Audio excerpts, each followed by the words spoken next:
Welcome back to Autism Live. I'm Shannon Penrod, and I'm so thrilled. It's Wednesday, and it is the 10 o'clock hour, so we have Evelyn Gould with us here in the studio. She is a BCBA, and she has extensive experience working with autism, and all of that's wonderful, and you're such a great resource for that reason. But what I always say that I love about you, Evelyn, is that, and I love so many things about you, don't think it's only that I love about you, but I love the fact that you get that parents have this other stuff going on, and you allow for that. When you're talking about how to intervene with a behavior or something, you allow for the fact that we're having a life and emotions, and that we're ready to have a meltdown, and that we've reached critical mass. You know what I mean? Mm-hmm. And a lot of times when over the years, I've heard people speak, and they line out these beautiful interventions for something, and you go, yeah, that is just brilliant and wonderful, but where in the heck does that fit in laundry? Yeah. And I got to go to the grocery store, and the realities of life, I feel, sometimes get left out. Just can't deal with one more thing and kind of deal with all this other stuff. Yes.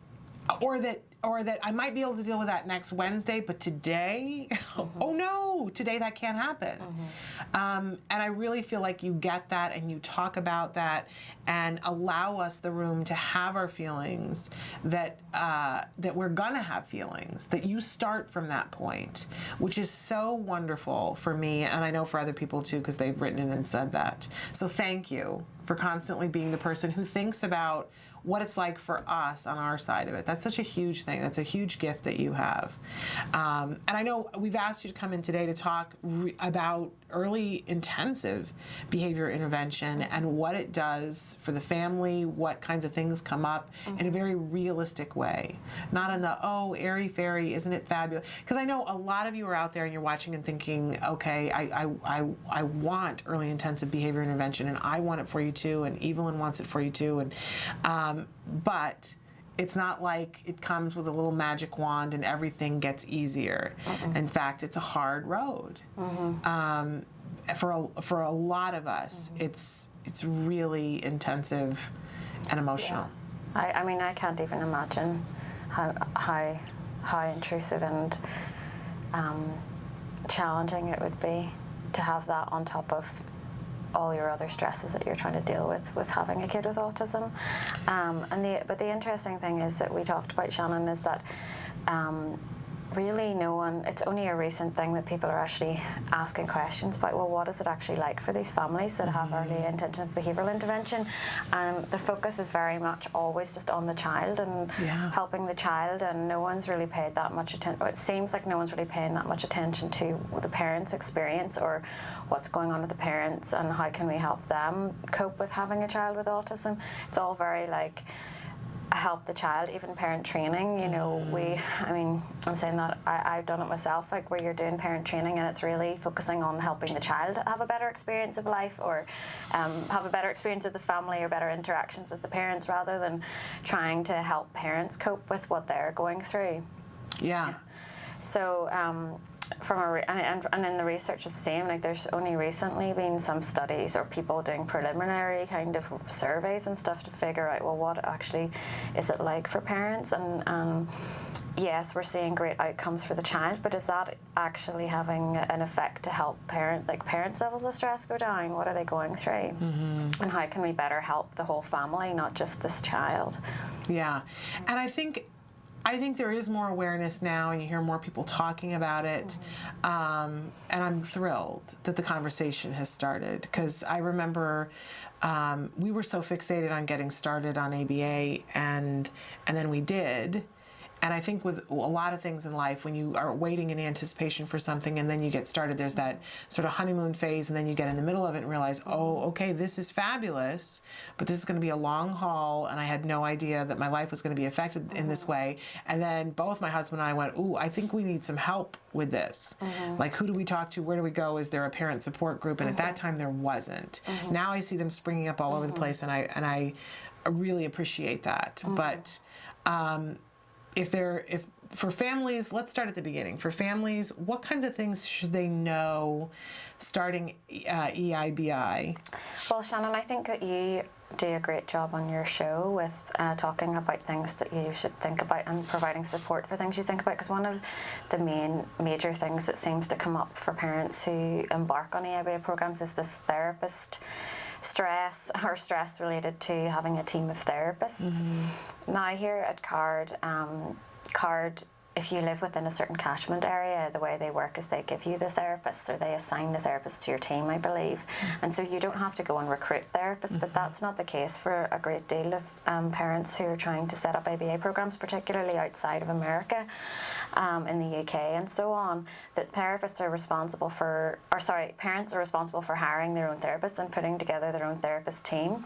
So that in itself becomes a really stressful experience if you don't know what you're supposed to look for, how do you even go about it, and then how do you know if someone's going to be good or not, and then when you do get a team together, you have to struggle with like paying them, scheduling them, what do you do if they don't turn up, you know, what if you have high staff turnover and so on like that, and that actually is a really big stress for parents, managing the team and then having these people coming constantly in and out of your house as well. Yeah. That's a big stress. I did not have to put my team together. I was so lucky, so fortunate that I did not have to do that, because that would, I'm sure, you know, I don't know that I could have handled that. I really don't, quite honestly. But I know lots of people who have done that, and it's stressful. And they say, this is really, really stressful. I gotta remind everybody, we talk about how stressful this is, but it's worth it. It's all worth it. Yeah. But if you could have some skills to get through it, or some things to think of to make it easier so you don't have to reinvent the wheel, then maybe it could be less stressful, right? Absolutely. And I guess that's what we're getting at today, just talking about like what can you do that's practical that can help decrease the stress, and what are EIBI providers and so on, what should they be doing to actually help support families? And they could do this better. And so things like perhaps having a therapist liaison person, or some person who's like has information for parents about how to recruit. Like you have a show that you do sometimes on, I've seen on Skills Live, where you give advice to parents about recruiting and how to go about it, and what types of things you should think about, and what types of people, and how to interview them. How to interview them, and that's really, really helpful, I think. Yeah. And how to check to make sure that they're not registered sex offenders, and we talk about all those things. And if you have questions about that, you know, let us know. But we'll do it later on in the week to make sure that everybody knows. But it's time intensive, and we got that information from, you know, parents over the years going through the process and saying, well, here's what I learned that you do, and here's what I learned that you don't do, because nobody should reinvent that wheel. Absolutely. And then even if you do have the advantage of having a company like, say, CARD, who provides you with therapists, that still doesn't get rid of the stress associated with maybe like you don't gel well with a therapist, or you're concerned, or you're still putting a lot of trust into someone else who's coming into your home and working with your child. Yeah. You still might have to deal with unreliability issues, or just therapists who are not so communicative with you, or don't interact with you well, and so on. And so you still have to, there's still a lot of stress associated with it, I think. Yeah, somebody had said to me at some point, that, because I was feeling bad that I just wasn't gelling with a therapist, and somebody said, you know, over the period of time that your child's going to get therapy, you're probably going to have between like 30 and 80 therapists come into your home for a period of time and work with your child.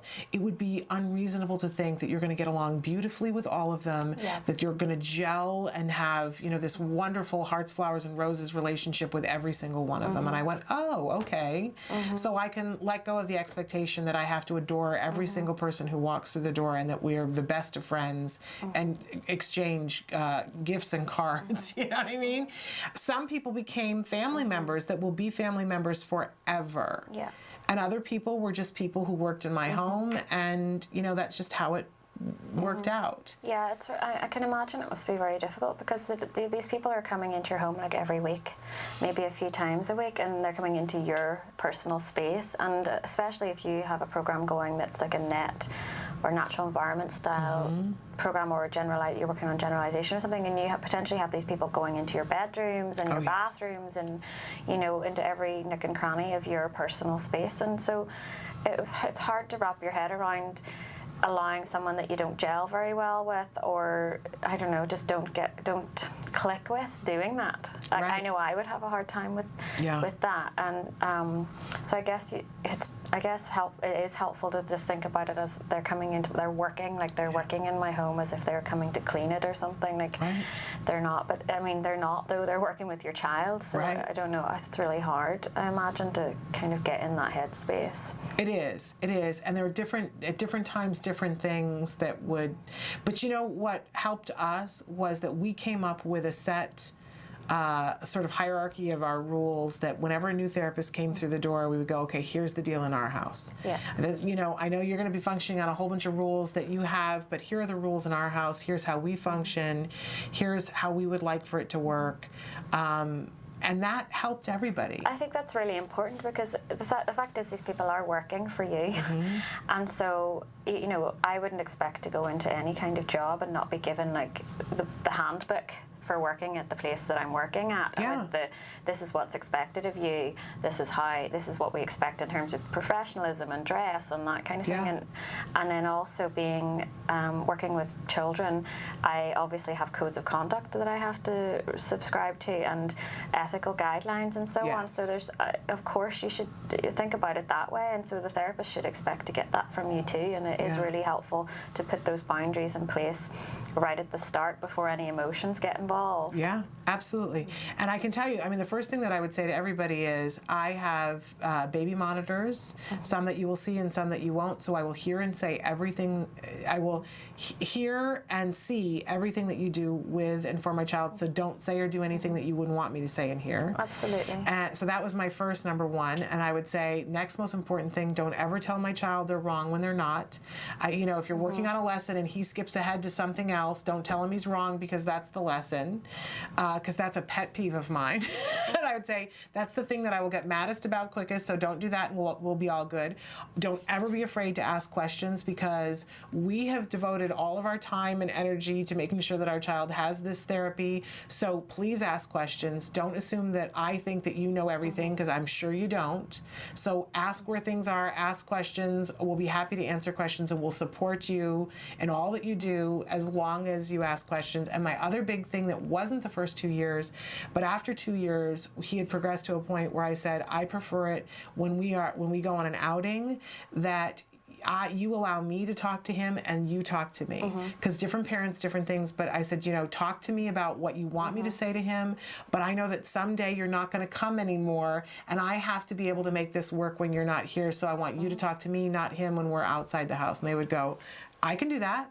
Yeah, I can absolutely should be doing that because you're absolutely right. And at that point, when you're doing stuff like community outings, it needs to be very much the people that are actually going to be in the child's life that are doing the intervention, and that you're just there to support them, and you should be feeding yourself out. It's hard to do though. But it is hard to do. It is hard to do. It's hard. I mean, I see that when I go to school with my son and the teacher's asking him to do something, and I go, you know, make sure you do, and the teacher's like, please let me handle it. And I'm like, I know, I do the same thing. It's very hard whenever I'm out with a family and I'm just like, I just want to fix it. Yeah, exactly. And you need to guide, and maybe that requires feedback afterwards if you can't do it at the time. Right. But yeah, completely like laying out your boundaries is really important, and I would be very suspicious of anybody who wants to exclude you from your child's therapy. You know, there shouldn't be, it should be, a therapist should be able to be comfortable with you seeing whatever they do, and if they're not, then there's a problem. Yeah, it's not okay. For whatever reason, there's a problem. You're working with, you know, I think you're working with the most precious thing in the whole world, and that's somebody's child. And I wouldn't, you know, my most precious thing in the world, I wouldn't want someone be like okay with giving somebody it and then them just like disappearing. That's not okay. Yeah. Absolutely. But so, you know, and actually, now that I think about it, and I hadn't thought about this, once we started giving that sort of speech when people would come through the door, my stress level went down. Whenever, and on a regular basis, our therapists would change because a lot of times it's college students and they leave and they travel abroad or they graduate or they move on for whatever reason. But also there is rationale behind switching the team up from time to time so that your child doesn't get used to one person or one thing, that they're getting the best opportunity to generalize. But every time the schedule would change, my anxiety and stress would go through the roof. I'd be like, oh no, a whole new new set of people for me to get used to. It's not just my child. But it did get easier once I started going through that criteria. But what was really stressful for us always was not having any privacy. Yeah. And that's a hard thing. Yeah. It's very intrusive. We were talking about that with Vince Redmond. He was on the show last week, and I was saying, imagine, because I'm sure that the therapists who came into our house can tell the most amazing tales because they heard conversations that my husband and I continued to have a life. We continued to work. We continued to, things happened. They were treated to everything that we went through. The poor therapist that was there in my home the first time that the school filed due process against us, and that we got served the papers at the door, and I was hysterical and crying and going, "What's happening?" And there was a therapist there. At each little thing that happened, the therapists were there, and we had to allow for that. We just had to allow. I can't even imagine. I mean, I live by myself now, which is very nice because I can just afford to do that. But I know how frustrating it is to when you're living with just friends or something and you have no privacy and you're just like, I just want the house to myself just for 1 hour. Yeah. So I can't even imagine how what that must feel like to have people just traipsing through all the time, all day, every day. Except that, there is that thing that why they're coming. You know why they're coming, and you're seeing regular progress. And you wouldn't trade it for anything. I think that all parents have those days where they go, I wish they would all just go away. Yeah. But we don't really feel that. I always tell the story of being with my mother, was one of the only family members that really would come and stay and would see what our regular life was like. If somebody else came, we would kind of, work the schedule so that they were there when we weren't having as much therapy. But my mother would come and stay and see, and she would go, okay, this is amazing. What's going on in your house? But I remember being with her at a store and saying, we got to go. And she, why? And I said, because we got to get home for therapy. We have therapy. We got to meet the therapist at the door in 10 minutes. We got to go right now. And she was going, this is just terrible. You can't ever get anything done. And I said, this is our life. It's our priorities here. And we got a phone call in that moment telling us that the therapist had been delayed for an emergency and was not going to be able to come. And of course, I was feeling a little bit bummed because we were, weren't going to have a therapy session that afternoon. It was going to be made up. But I turned and I said, well, I guess we can stay at the store. And my mother, who's 70 some odd years old, jumped up and down for joy in the store and said, we get to shop.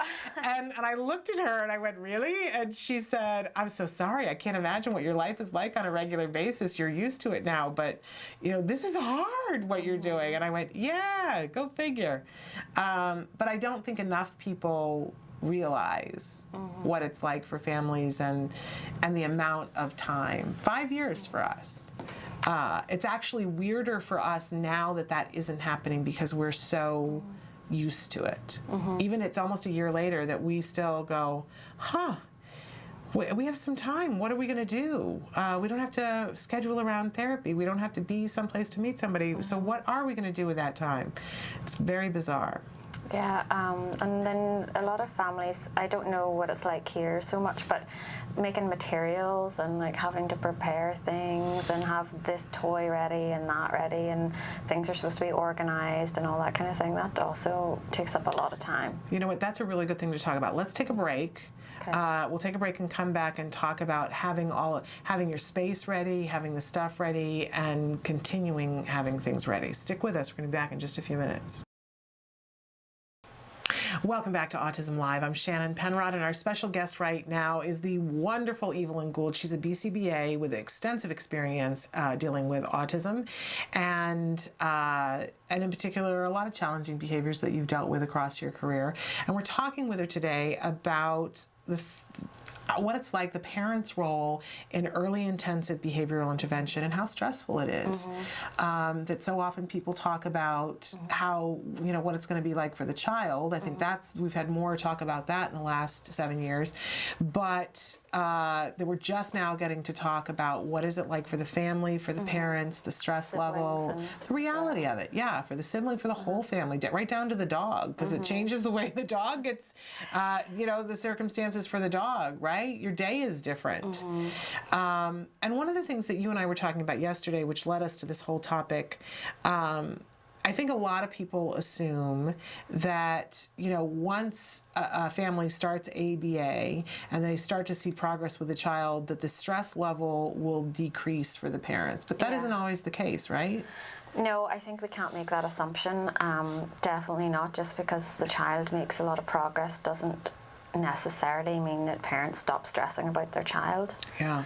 It's just not the way it works. I think there's always problems that are going to be happening and other stressors that are occurring with having a child with autism, and just life stressors as well that on top of having a child with autism.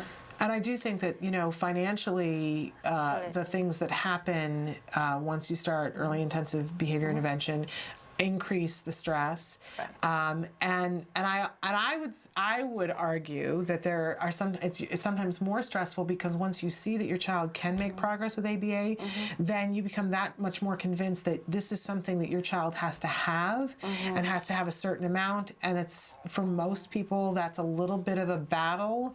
At best, it's a negotiation. Yeah, and I think as human beings, we also got to remember that we always fixate a lot on the past and the future. Yes. And so it's not just about, oh great, my child's doing quite well right now and everything's kind of falling into place. Everyone's always going to be worrying about, especially like what you're saying, say for example with the progress, a lot of parents that I've worked with have then just tortured themselves about like, oh, what if I'd started this earlier? Yes. Where would my child be? What if I did more hours before? Or what if I'd done this and that? And what if I don't do this? And then they're also worrying about the future. No matter what, you're always going to worry about your child's future. So just because your child is making a lot of progress doesn't stop you worrying about those things, or thinking about the past and what did I do and could I have done something different and so on. Yeah, you would think, I mean, if you're just looking at it on paper, if somebody was saying, well, gosh, usually, at some point there'll be a conversation with somebody about what you want to target first. And say, for instance, a parent says, well, how much better would our lives be if we just had toilet training under control? And that seems insurmountable when the parent says that, right? And then the ABA team comes in and miraculously, very quickly, there's work involved. I don't mean to make it sound like they wave the magic wand at all, but toilet training gets under control and the parent goes, phew, for a millisecond and goes, all right, well, now we need to work on this. There's very little like, woohoo, we're done right now. We're done. I don't know anybody who ever gets there. No, because I mean, even if you have a child, like I have a typical child, and if they have some kind of problems, I don't think you're ever going to stop worrying about them. I know my mum still, and it drives me insane, but I had a lot of problems when I was late teens, and I'm fine now, and I have been for a long time, but I know my mum still says things to me which imply to me that she's really concerned about me the minute I look tired or the minute I seem stressed. So it just doesn't go away just because your child's doing well at all. I used to make fun of my mom. I didn't have difficulties, and my mother, there are times that she talks to me now and I say to her, how old am I? How old am I in your head? There's a commercial like that right now. And I used to make fun of her and go, what is with you? What? And she would say, well, you're always going to be my child. I kind of get it in a totally different way now, that I think that there's something hormonal that happens, that they hand you a baby whether you birthed it or not. They hand you the baby and something keys in and you go, all right, I'm going to be protective for the rest of my existence of this being, and my chief job will be worrying. Yeah, and also, like you said, there's other things that are associated with this kind of a treatment that carry on, like the financial burden, and that financial burden is a massive stressor for families. Yes. I mean, I'm thinking about in the UK, there's just no funding for it, or it's very, very difficult and rare to get funding for an ABA program. So most families that I worked with have had to remortgage their houses and take out loans and all sorts of things, and that burden is with them for a really long time, if not forever, afterwards. And so that stress doesn't go away. Yes. Yeah. I mean, I have never worked with a family who's regretted it or said that that it wasn't worth it, but it doesn't mean that it's not a major stressor. Right. It is, and it's an ongoing thing. I've said before on the show, I don't know that I still cannot see a year later, and we had the benefit of so much that was provided for us by the state, but still we had to become a one-income family and all the devastation that created. I don't know that I'll ever see a day where financially we're completely without ramifications of everything that happened. I don't know. I'd like to imagine that that day exists, but I wouldn't trade any of it. And I don't know if it can be for any families, because even with insurance mandates and so on, you're still having to fork out, even if you have the benefit of being insured and your insurance company funding your program, you still have co-pays and all sorts of other stuff that you have to pay for. And like you said, you know, if families are required, or if a parent's required to be there, then maybe that means a parent giving up a job and like all sorts of things. So the financial burden is just unavoidable. I mean, the extent of it could vary, but it's unavoidable, really. Holly Robinson Peete did a blog about a year ago, the 8 things that she wished that everybody in the world would know about autism, and number 1 is that no one can afford it. And I always think, well, if Holly Robinson Peete can't afford it, then absolutely no one can afford it. So there you have it. So I think that is one of the great common threads, and it's different for everybody, just like our kids are different, but financially it is very stressful, very, very stressful. So we were talking before the break about the fact that getting things prepared and having stimuli and having the toy available and having the room set up and all these things, that's part of the stress too. That even when you've, whether the team is showing up and you didn't have to hire them or you had to hire the team, there are things that as a caregiver you're responsible for that only you can deliver. I think that there are some people, I even have a good friend who at one point said to me, "Oh, you're so lucky that your son has autism because you get all that free daycare." Wow. And you know, amazing. Bless her heart, I know what she meant, because she thought that it was this thing where, you know, ding dong, somebody comes to the door and I let them in and go, "Hey, I'm going to go get my hair and nails done. And I'll come back and pick him up in 3 hours." No concept whatsoever. And I realized I was not doing a good job of letting people know what my life was like when she said that. And there was no malice intended, but yes, I wanted to go, seriously, you need to rethink that statement. Because there's a lot of stuff that you need to be responsible for and have ready, and stimuli and things that you were talking about, regardless of whether, but even more if you're directing the team. Yeah, if you're running a team yourself, exactly. And if you're running the team yourself, sometimes you can get a good therapist who will be able to do those things for you, and you can delegate things to maybe your lead therapist or whatever. But that most of the time, I mean, those therapists are going to want to be paid for that time. Yes. So a lot of the times parents do try and do it all themselves, and it's very, very time consuming. Like you totally underestimate how time consuming this stuff is. I used to have to do stuff, I would make stuff myself as a supervisor just to get it done, because sometimes you could be waiting a while for stuff to get made and then you can't begin teaching the child, and that would frustrate me. So I would spend time making stuff, and it's so time consuming. It is. I have to say that, you know, now with the advent of the technology, and we had a gentleman on the show the other day that has this great app that's $2, and it helps you to be able to make flashcards with your own pictures really easily. And I went, "Oh, where were you when I was doing this stuff at 3 o'clock in the morning and cutting, you know, trimming a picture and laminating it and doing all this stuff, and then being told your picture's not good enough and having to do it again." Then I remember having to take pictures of before, during, and after events that Jem was doing, like, you know, so I had to think through, okay, what kind of picture do I want it, because it needed to be him actually. So it was like putting on your socks and shoes. So I had to go get a picture of the blank feet and then get a picture of one sock on, one sock off, and, you know, photo shoots that we would have. But he learned, you know, first you do this, and then you do this, and last you do this, from the sequence of events. And I was so thrilled when he got to kindergarten, he was having to do first, then, and last, because he had gotten it because it was reinforcing to him, because it was his own feet. That's the thing. It's worth it. You can buy a lot of materials, but first of all, they're very expensive. And second of all, like you're saying, they're not tailored to your child in particular, and they may work, they may be effective, but you may find that if you're tailoring them to your own child and your own house and your own environment, that it's going to be more effective. And sometimes it just has to be, to teach whatever it is, it has to be your own child's stuff. Yeah, but you know, this new app, you can, and it also they can put together sentences, so it can double for those kinds of things, and you can put text on it. And so if all you have to do is take the picture and then type in whatever word you want, and then it's stored in the app. So if you have the ability to do that, and it's a $2 app, AirTalk, that you can get, and you can buy it in the iTunes store. But you know, for those of us who are still living in the Ice Age and we're cutting out flashcards and stuff, it's time consuming. Yeah, I mean, one of the things that was good that in the place that I used to work in is that some of the families that I work with whose children did really well and then they graduated from their program, the parents would donate all the materials to the centre so that we could then give them out to other families to save them the work. So that kind of lending library really can be helpful if you have some families who are also in the same area doing programs. Maybe you can do some sharing of resources or sharing of time, making resources, or get together over a bottle of wine and make stuff. I don't know, try and make it a bit more reinforcing for yourselves. Because there are some flashcards that you could share with. You know, if it's something from the community. I remember we had to go around and take pictures of all the different stores that we went into, and to have those. There are lending libraries too that they online now, that there are some people who will share their pictures online for that kind of thing as well. That's a really good idea. I mean, but again, I have to say that it can be time consuming even trying to find those things. Yes. So if you know somebody who maybe could do the research already or has done it already, even can point you in the right direction, that could be really helpful. Yeah.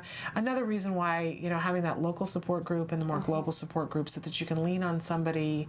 I was saying this the other day, that when we were at the Autism Walk for Los Angeles and talking to different parents and hearing, you know, it was very interesting how the stories would go. There would be people who had very little kids and they were saying, we just started ABA and this is our first time at the walk.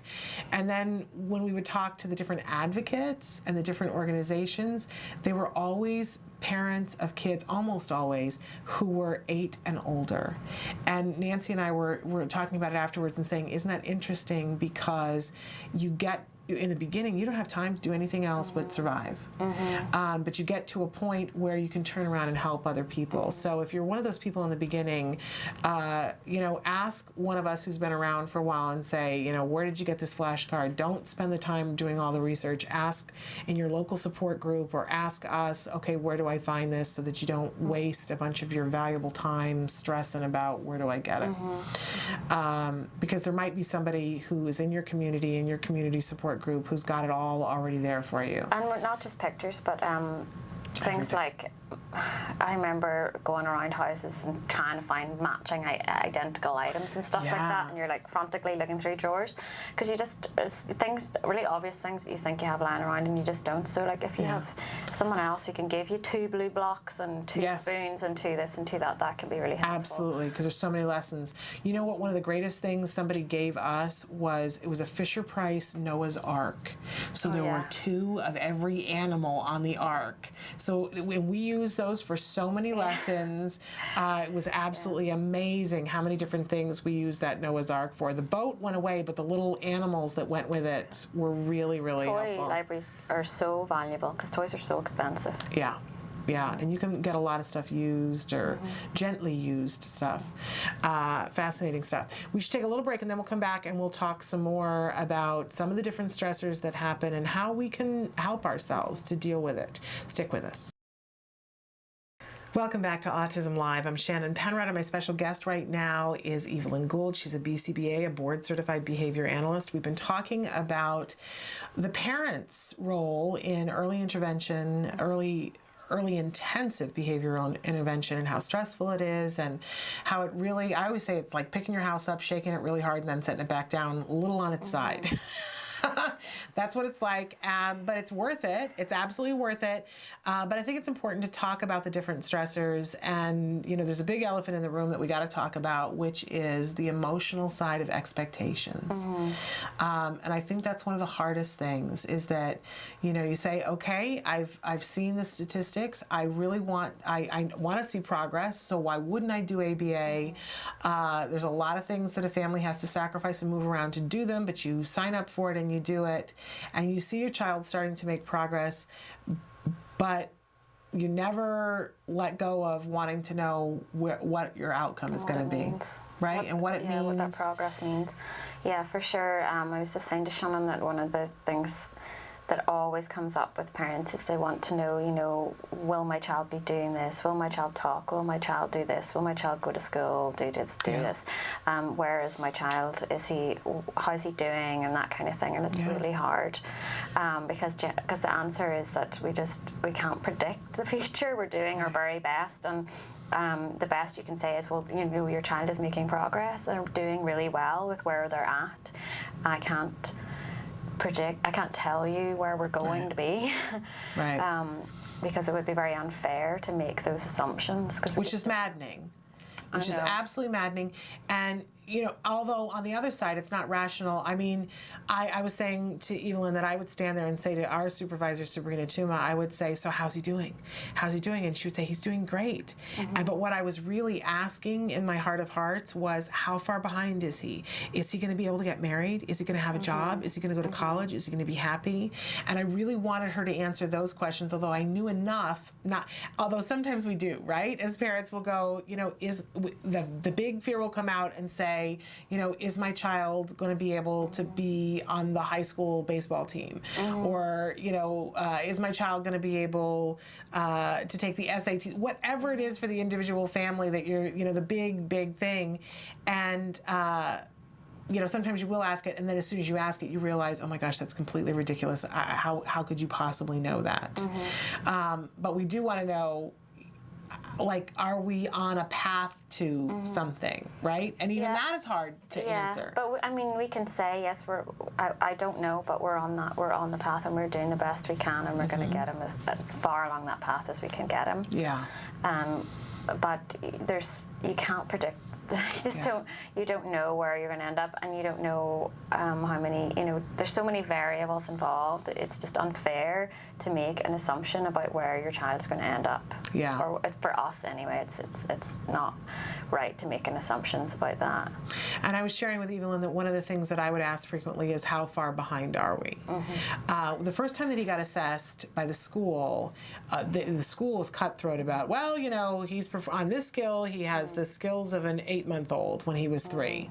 And it was over and over and over again. But, you know, I got through it. And then I would constantly bug Sabrina, and she'd say, he's catching up. And I always wanted to see it depicted in a graph, right? We have all these other graphs to show behavior and progress, but I wanted to see how far behind we are. And we have that now on skills, that I, you know, can look and see, okay, this is where we are in relation to where we would like to be. And it's with little, you know, colors and everything. I'm very happy about that. I think that's so important, like being able to visually see where your child is and where they've come from, because part of the thing is that you're, like we were talking about earlier, about how you never stop worrying. And so you can lose sight of where you've come from. And, you know, we don't want to go back there, but I mean it in terms of, look, you were here, and look, now your kid's here. How great is that? And we're still working up to here. You know, we're still moving forward. And so on a graph, you can see, like, wow, I was here, and he does have all these things. We're making progress. And it is amazing to look back. I think it's hard for parents because we don't want to look at that stuff.